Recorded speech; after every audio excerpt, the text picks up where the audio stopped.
Hello and a warm welcome to another episode. My guest today is Victor Fuglesang, currently Head of Revenue at Ripe. We are exploring the pros and cons of adding self-service or product-led motion to an existing sales-led motion. What are the obstacles to overcome and what are the big benefits? Welcome, Victor. Welcome, Victor. Yes. Thank you. Thank you for having me. So everyone is talking about sales efficiency, PLG, or self-service motion. So I'm super thrilled to dive into more detail. But before we do, give a quick context about who you are and what you are doing or have done in the past. So the quick overview is I've been working with B2B SaaS the last 10 years-ish and been primarily working go-to-market. So I have an engineering background from the beginning, studies. Didn't want to do that when I was done. Didn't want to be a programmer. So I sort of fell in love with business and took my first sales job at a company called Meltwater, which today is multinational and well-known. But that was my sales school. So I worked there for almost 5 years. Many different sales roles, individual contributor, manager, and so on. Went through the ranks. And then I started to work with expansion into new markets. So I spent a couple of years opening up new markets in Southern Europe. So helping Nordic companies come down to Europe. Meltwater was one of them. It was my first try at it. But then after that, I worked with a company called Pleo, which was a Danish company within the expense management space, and helped them do the same. But then I wanted to get my hands dirty with smaller businesses. So I jumped on a couple of smaller startups that had their own challenges and their own sort of learnings from that. And now I'm at a company called Ripe, which is a Swedish sales MarTech PLG startup based out of Stockholm. All right. And PLG or less sexy self-service motions are the topic for today. And in particular, we thought it's worth exploring. So what is changing? What are the challenges, the pains when moving from a sales-led motion into the self-service world? Why should you do it? And then let's dive into the challenges and pains. Yeah, absolutely. I mean, obviously, like any business, it all depends, right? Should you do it? Should you not do it? I think that one of the main things that you should always start thinking about is who's my customer, right? Who am I trying to sell to? And what is the level of complexity of my solution or my product, right?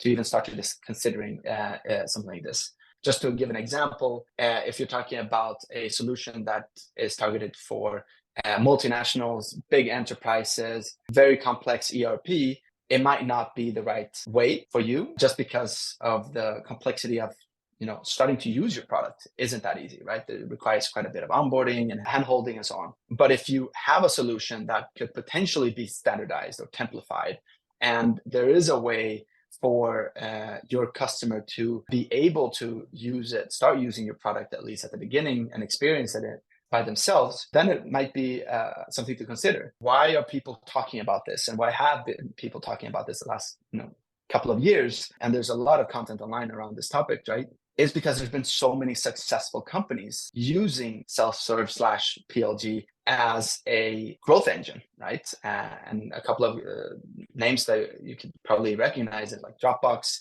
Figma, others in the US, like for example, Pleo itself has grown quite significantly like that. There are a lot of good reasons to do it, but there's also a lot of good reasons why not to. And I mean, what are the challenges? The challenges are numerable, but if you're going from a sales-led to and start to think about introducing self-serve or PLG, I would say that there's 3 main buckets. One of them is it's a big cultural shift for a sales organization or a GTM organization to do that change. You have to think in a completely different way. You have to change the way that you approach your clients and your customers and the way you talk to them, which means that you have to relearn a lot of the things that you've done in the past. And I've myself been through it, starting out at Meltwater, where we only did outbound, only did cold calling, only worked in that type of motion, to then start to introduce new ways of doing that. It takes time and it's not always easy. both for management and for the individual contributor, right? So culture shift is one of them. And we can go into more details if you're interested in that. The other one is just process and technology, right?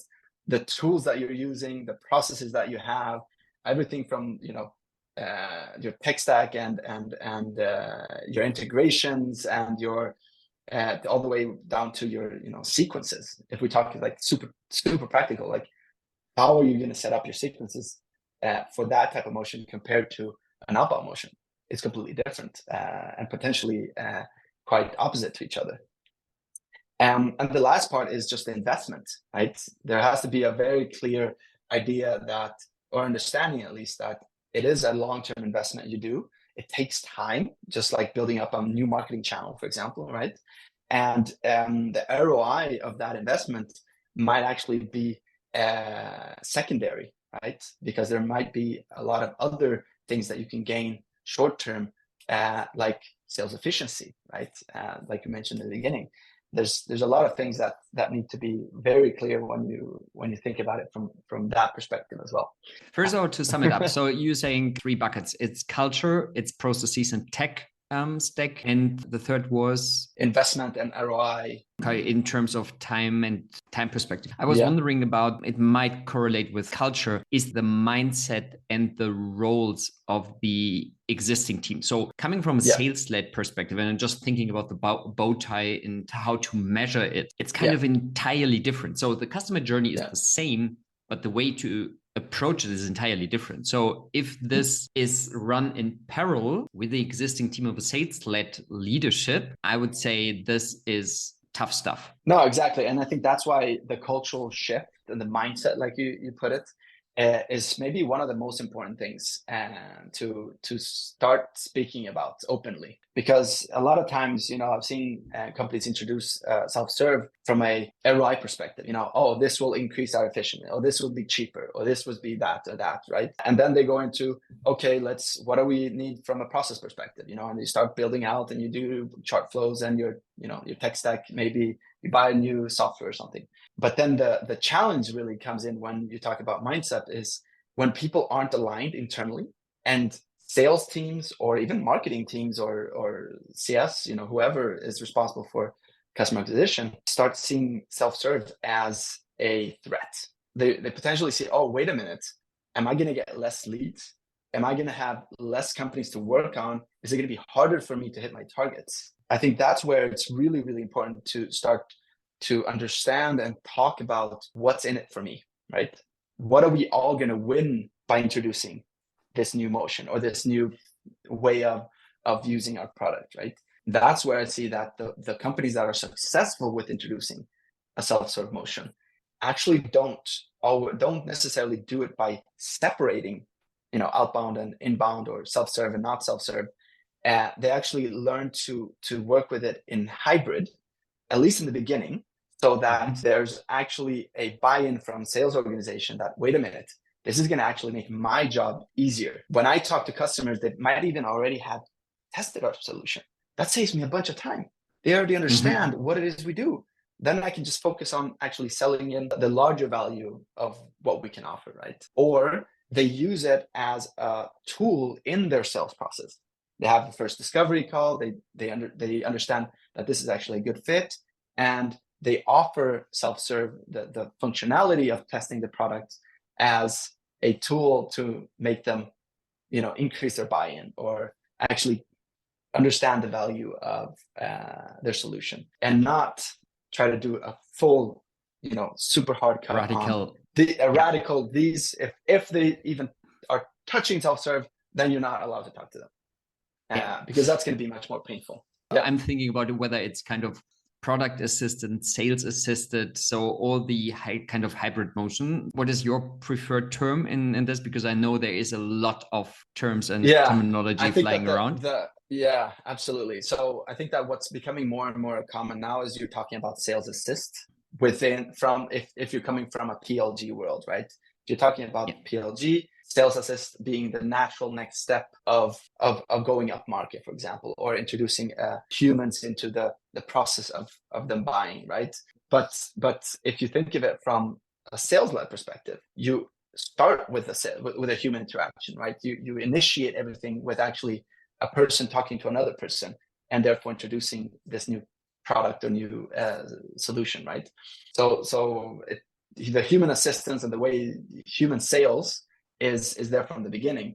Then the question becomes, is it product assist? Product actually assisting then the sales-led motion rather than the other way around.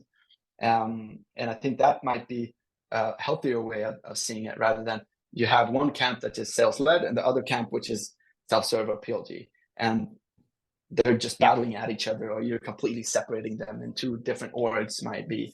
So that's how I usually see it. It totally resonates to me, because we were still in the first bucket of how to kind of get slice by slice this culture change moving. And for me, it has a strong influence whether it's called sales assisted or product assisted.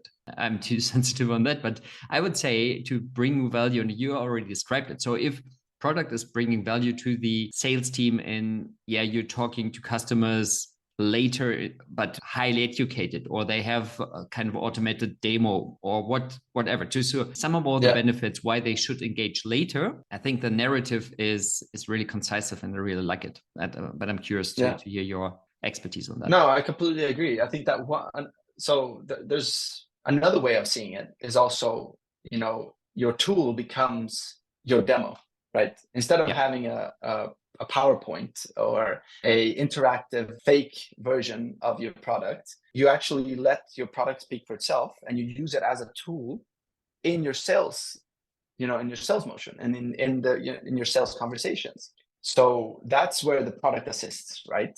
So it becomes something that is live. It's the real deal, which creates more trust and gives you more credibility. It's just not, it's not me just saying that this is really good. You can actually click around and try it and play with it.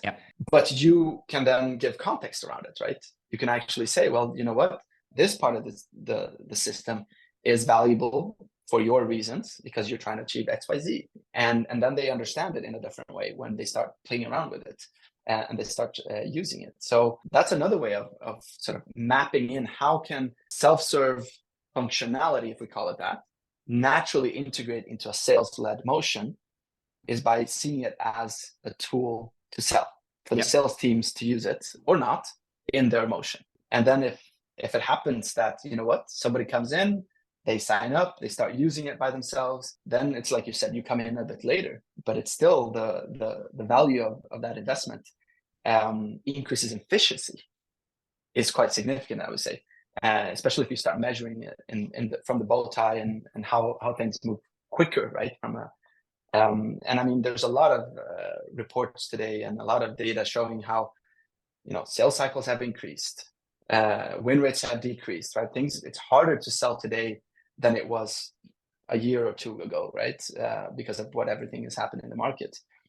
So considering a self-serve investment from that perspective can be easier to digest sometimes than, hey, let's go PLG. Let's, shift completely from one way of doing things to another. And that can be so much more scarier. And these baby steps can be a way to get there down the line. Yeah. I really like that change management, because I totally agree. So the landscape is changing. There's another buzzword, buyer-led emotions, and I totally agree. So it totally resonates to me, because taking me as an example, it's super, super hard to get me on the phone, or that I book a demo as a kind of entry point. Everything which is provided to get more information, to get a solid glimpse, whether with a individual demo or a self-service motion, I would be up for it. So I would like to speak rarely or very limited to people, and there's no personal judgment on it. The other thing I really like is, because at the very end, I think, and I've seen it, so this kind of change management and the irrational behavior, it's a very powerful obstacle to overcome. If you master that, and we were talking about efficiency, I would say self-service then has a really good chance to, together with the sales team and to discuss what kind of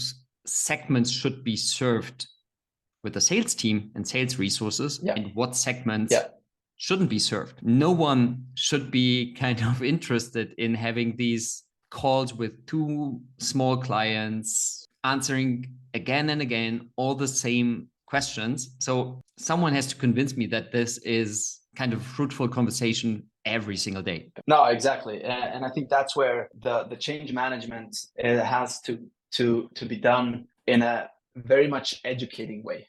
And this is a challenge I think that everyone is, I mean, it's definitely on everyone's minds at some point, right? If you look at the B2B SaaS market globally, I would guess that more than 90% of websites today have a book a demo. No type of get started yourself, no type of self-serve. And that shift then becomes scary for people because you, like you said, you don't want to be talking to irrelevant customers. You don't want to spend time having a discovery call with someone that isn't going to even consider buying or isn't the right ICP, you know? So there's a lot of education around to make the sales teams comfortable with this, for them to understand that this is actually something that's going to help them talk to the right people at the right time and for the right reasons, right?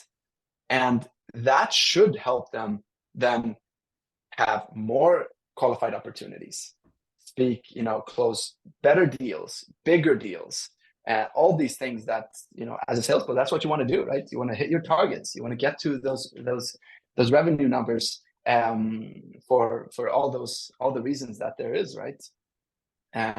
So the culture shift is a lot about educating. And if managers and revenue leaders and company leaders don't themselves understand that, it becomes super hard to convince anyone in the team that this is going to be a good idea and it's going to be something that is going to help them. I would go even further. If you do not have this kind of openness and curiosity in that team, you won't make it, because there will be so much friction, so much visible or kind of behind the scenes resistance to make it happen, which correlates to your number 3, that it takes time, but it won't succeed. That's for me at least pretty sure, or the chances are super small. The other thing, when you mentioned, and now I can talk to a real expert on this, 90% of the call to actions in the software environment is book a demo. And we both know probably, or you have another opinion about that. It doesn't make any sense, because normally we know very little about that customer. So it starts with a disappointment, because a good sales person is curious. He or she is asking some qualification questions to then tailor the demo. So it doesn't make sense to me in a modern world that we ask for book a demo without having any information. I completely agree. And I think that different companies are testing different ways to tackling that, right? One way is ask more questions and they end up with a huge form that says, what size of the company are you? Where are you? What are you trying to achieve? And which obviously then creates more friction and therefore more drop off, and you potentially lose the opportunity to speak to great potential customers. Or they're creating self-serve, right? They're allowing companies to try their product at their own will, at their own time, with as little friction as possible. And what becomes then the challenge, because yes, you can probably create a login, log into the company, create an account, which is basically self-serve, right? But a lot of the times you still lack a lot of information. You still do not know a lot about that person or that company and what they're trying to achieve. So what I've seen is that even those that do open up should already from the beginning think about, okay, what do I need to keep an eye on? What do I need to track? I need to understand what they're trying to do in my product so that I know what they're trying to achieve, at least an indication, right? So an example is, well, in our product, we have an API functionality. Okay, cool. Are you even keep an eye on when they're using that functionality? Because that might indicate that they're a bigger company that they want to integrate with something else, right? And therefore, they're a better fit from an enterprise perspective, for example, right?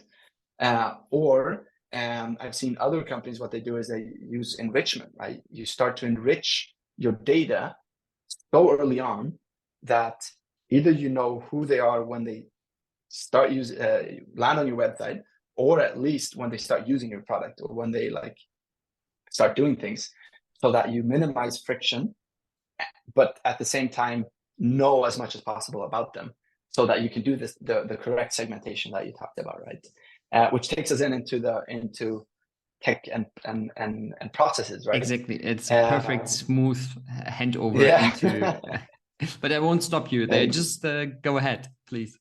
Yeah.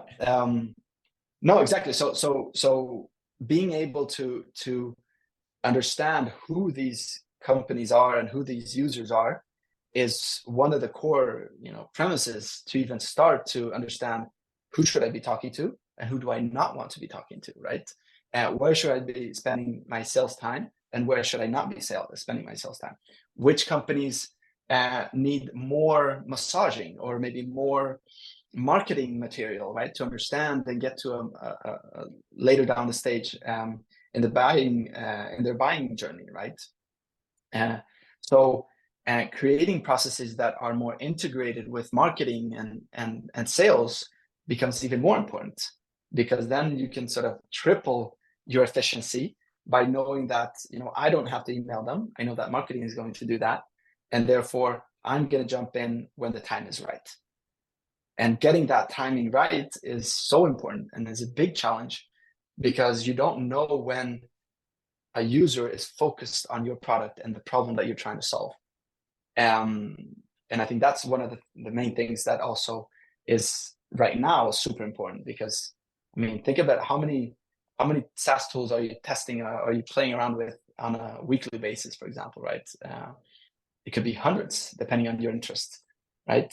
So grabbing people when the attention is there is hard, and it's even more important than before. Yeah, and I really like when it comes to processes, because it's entirely different, because kind of classic world is you have the education part, where normally in an ideal world sales is stepping in, and then you have the selection phase or decision phase where we bring that customer over the line. Mm-hmm. With sales service or PLG, the sign up to experience the product starts in the education phase. So we are kind of still a long way to go that person is deciding, or that company is deciding to actually buy the product. Then, like you're saying, so to have the entire structure behind this, how do I sequentially getting more information about segmentation, which is then fueled back to or channeled back to the ICP description and roles in buying center. But how is the product experience tailored? Because they are super early in their own discovery, aren't they? Exactly. That's where I think that your holy grail, or so to speak, or your source of truth has to be the customer journey. And it has to be the customer journey for all your go-to-market departments and functions and sort of skill sets and people there. Like you're saying, the product then starts moving from post-sale to pre-sale into the selection and education phase. That means that potentially your CS and your support function starts moving in that direction as well, which means that your sales team has to then not just like get used to the fact that your customers that you're speaking to have already tried your product or are testing your product. You also have to be aware of that they might even have already been in touch with your company before they've been in touch with you. And then you have marketing that also is layering on that. So the alignment across all these functions has become, it's not even a requirement. It's a necessity to make this work in a good way. Otherwise, you're going to create a very messy user experience. You're going to create a lot of internal challenges, and people stepping on each other's toes, feeling that, hey, this is my domain. What are you doing here? And so on and so forth, which can create a lot of conflicts and can spiral out of control if leaders aren't aware of these challenges and these potential things, right? And I'm just looking at the time, and it's so short while with you. Just adding to this, and your third pillar is talking about kind of investment, and it also takes time. But I would like to flip it in the positive way, because if you're really serious about this, and we talked about the pillar number one in terms of culture change and mindset change in an ideal world, and I think this is realistic, is a chance that you, due to PLG and or self-service, all the different departments, marketing, sales, customer success, and product, are truly aligned, because it's only working if they are working together. And if they manage to it, they will talk in an entirely different way.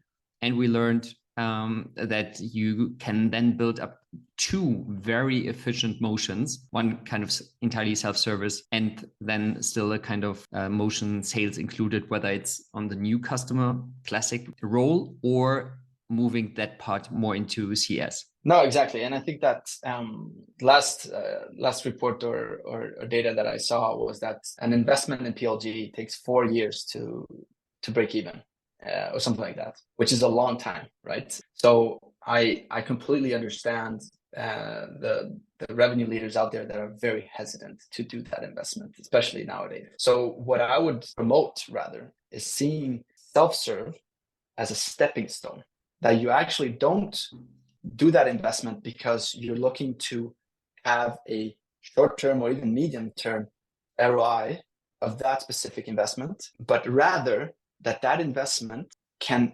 feed better efficiency to your existing motions, right? That's where you can take it as baby steps. You can see it as baby steps instead of, hey, let's go. Now we're shifting completely to PLG and we're going to stop doing sales-led and this is going to be the future for us and so on, which is never the case, right? See self-serve more as a feature that is used in your go-to-market motion, existing go-to-market motions. Understand how that is going to be able to create positive effects and synergies and all the things that we've talked about, rather than expect it to pay for itself, because it won't pay for itself in a really long time. So that's how I would challenge revenue leaders that are trying to think about this. Introduce it in that way rather than let's completely shift. Yeah, really like that. And bearing this in mind, I'm super optimistic that you will find immediately or short-term efficiency improvements along the line, which then gets this positive momentum in. There is definitely a benefit for the existing motions and the existing stakeholders, instead of, like we started with, there might be a threat to my current state of working. Exactly. 100%. Nice. That was super insightful. Is there anything to add where you say, okay, this wasn't mentioned, but it's essential to get it out here and now? I would say that for all of these things to really work, there has to be ownership, right? Somebody has to own it. And I think that one thing that we haven't talked about is revenue operations as a function, for example, and how important it is to whoever owns that area, right, to be involved in this, so that it can be introduced in small chunks rather than all at once and be a huge investment. And I think that RevOps plays a very, very important role in this, whether it's RevOps or SalesOps, whatever you call it internally, right? Please, I would say that's the only thing. All right, that's definitely super, super valuable. But then adding to this, when we're talking about RevOps, who should own it in the first place? So we have a sales-led motion. Now we're thinking about to introduce another motion or to increase efficiency. Is it then owned by the chief revenue officer or any equivalent? Or what is the best practice? Who owns this transition or change? I would say that it's good that if it is owned by chief revenue or similar. If it's a company that is sales-led, then that means that majority, if not all of the revenue, comes through that department or that function, which means that if somebody can sort of pull the handbrake and stop everything, or create that friction internally, that would make everything go to waste or not successful, it would be that team. So if it can come from there, that's always better. I haven't seen it really work that well when it comes from anywhere else, to be honest. I have the same experience. It's a great ending, so we could continue for hours, I would say. Last but not least, the personal question: what are you learning currently which you do not master yet? Personally, I mean, we're working at a very small startup right now, so time management is always a challenge. There are so many things to be done, so many different areas that needs work, everything from marketing to sales to CS, right? So mastering that balance and that priority is a constant struggle, I would say. Yeah. And it's a constant learning opportunity. So yeah, thanks for sharing this as well, Victor. It was a pleasure. It was so insightful. We will add your LinkedIn profile. And then I wish you a wonderful afternoon and the rest of the day. Yeah, thank you. Bye-bye. Have a good day.